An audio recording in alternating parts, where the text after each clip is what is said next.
তো আপনার কি এটা নিজের গাড়ি? না, নিজের গাড়ি না। তো আমি অন্য একজনের গাড়ি চালাই। আমি লোকের গাড়ি চালাই, আমার নিজের গাড়ি না। তো লোকের গাড়ি চালান আর নিজের গাড়ির মধ্যে তফাৎটা কি আছে? লোকের গাড়ি চালালে তাকে একটা পয়সা দিতে হচ্ছে, জমা দিতে হচ্ছে, প্লাস গ্যাস ভরতে হচ্ছে, প্লাস তারপরে আমার। আর মালিকের গাড়ি হলে কি মালিক নিজে চালাচ্ছে, গ্যাস ভরছে, তাতে কোনো মালিকের প্রবলেমটা হবে না। তো আপনি ক টাকা বাড়িতে নিয়ে যান আর মালিকের ক টাকা রোজ যায়?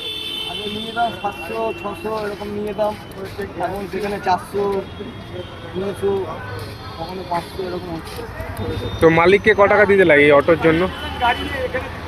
এই অটোর জন্য মালিককে কত টাকা দিতে লাগে? আমাদের তো জমা 300 টাকা, নর্মালি জমা 300 টাকা, শনিবার ওপর আমাদের 350 টাকা জমা। এখন